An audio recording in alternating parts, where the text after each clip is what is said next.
안녕하세요. 오늘은 글리세린과 지방산을 알아볼게요. 글리세린과 지방산은 현대 화장품에서 없어선 안 될 필수 원료입니다.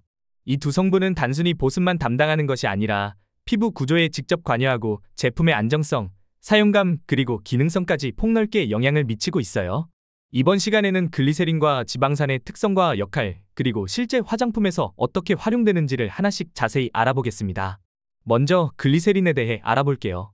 글리세린은 무색, 무취이며 점성이 강한 액체로 흔히 글리세롤이라고도 불리죠. 이 성분은 식물성 기름이나 동물성 지방에서 추출할 수 있는데 놀라운 건 공기 중 수분을 끌어당기는 능력이 아주 탁월하다는 점이에요. 그래서 다양한 화장품에서 보습제로 가장 흔히 사용되고 있습니다. 글리세린의 화학식은 CHO, 분자량은 92.09이며 끓는 점은 290도에 달할 만큼 안정적인 특성을 갖고 있어요. 생산 방법도 다양한데 대표적으로 비누 제조 공정 중 부산물로 얻어지거나 식물성 기름을 가수분해해서 얻을 수 있고 바이오 디젤이나 석유화학 공정에서도 생산됩니다. 이처럼 여러 산업에서 쉽게 확보할 수 있다는 점도 큰 장점이죠. 반면 지방산은 어떤 물질일까요? 지방산은 크림, 로션, 비누 등 거의 모든 화장품에 들어가는 핵심 원료로 피부에 존재하는 천연지질과 구조가 매우 유사합니다. 그래서 피부 친화력이 뛰어나고 유화제나 점도 조절제, 보호막 형성 등의 다양한 역할을 수행하죠. 지방산에는 정말 많은 종류가 있는데요. 예를 들어 코코넛 오일 유래 라우르산은 항균성과 세정력이 좋고 올리브 오일에서 유래한 올레산은 피부 침투력이 좋아서 흡수가 빠릅니다. 또한 해바라기유에서 얻는 리놀레산은 피부 장벽을 강화하고 염증을 완화하는 데 탁월한 효과가 있어요. 특히 지방산은 사슬 길이와 포화, 불포화, 구조에 따라 그 기능이 크게 달라져요. 짧은 사슬은 가볍고 빠르게 흡수되며 긴 사슬은 코팅감과 보습력을 더해주죠. 포화 지방산은 안정적이지만 발림감이 무겁고 불포화 지방산은 사용감이 부드럽고 민감한 피부에 좋습니다. 글리세린은 화장품 내에서 다양한 기능을 수행해요. 가장 큰 장점은 흡습성, 즉 주변의 수분을 끌어들여 피부에 머물게 해주는 기능이에요. 이로 인해 피부 표면에 즉각적인 보습감을 제공하고 수분이 날아가지 않도록 막아주는 얇은 보호막도 형성하죠. 또한 피부 깊숙한 각질층까지 수분을 전달해 속보습에도 도움을 줍니다. 지방산 역시 피부에 매우 중요한 역할을 해요. 특히 피부 지질막을 형성하거나 보충해줌으로써 장벽 기능을 강화하고 수분 증발을 막아줘요. 게다가 특정 지방산은 항염, 진정 작용도 있어서 트러블성 피부에 효과적입니다. 리놀레산 같은 성분은 여드름이나 지루성 피부에도 긍정적인 영향을 줄 수 있어요. 글리세린은 안전성 면에서도 매우 우수합니다. EWG 등급 2로 평가될 만큼 저자극이고 민감성, 지성, 건성 피부 모두에게 적합하죠. 부작용이나 알레르기 반응도 거의 보고되지 않아서 오랫동안 다양한 제품에 널리 사용되고 있어요. 지방산도 대부분 안전하지만 고농도로 사용할 경우 특정 지방산이 모공을 막고 여드름을 유발할 수 있어요.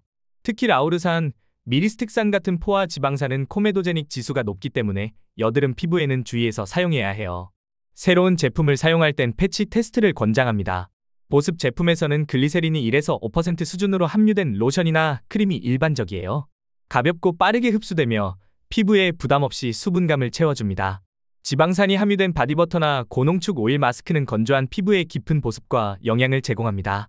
특히 겨울철엔 글리세린 함량이 높은 고보습 제품이 많이 쓰이죠. 노화 방지 제품에도 이 두 성분은 아주 효과적이에요. 글리세린은 잔주름을 완화하고 지방산은 지질막을 보충해 탄력 개선에 도움을 줍니다. 히알루론산과 함께 사용하면 수분층을 다중으로 형성해 피부에 촉촉함이 오래 지속됩니다. 오메가 지방산은 항산화 효과도 있어서 피부 노화를 예방해줘요. 민감성 피부용 제품에서도 글리세린은 핵심 보습제로 쓰여요.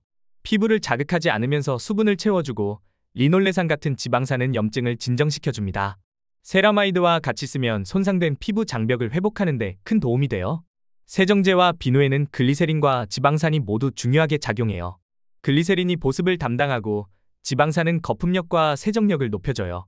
특히 약산성 클렌징 제품에 활용하면 피부 장벽을 손상시키지 않으면서 깨끗하게 세정할 수 있습니다.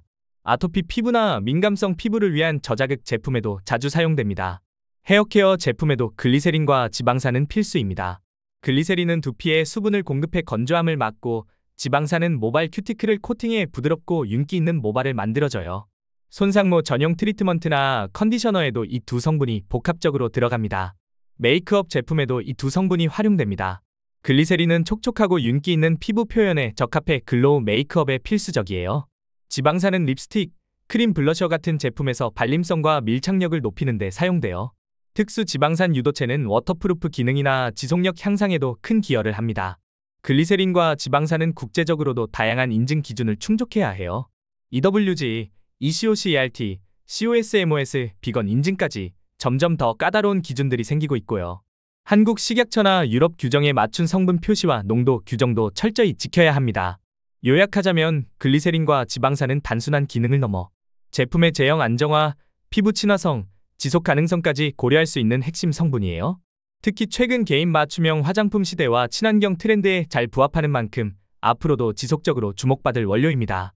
마지막으로 실생활에서 이 성분들을 잘 활용하려면 제품 성분표를 읽는 습관이 중요해요. 계절별로 적절한 함량의 글리세린을 고르거나 여드름 피부엔 코메도제닉 지수가 낮은 지방산이 들어간 제품을 선택하세요.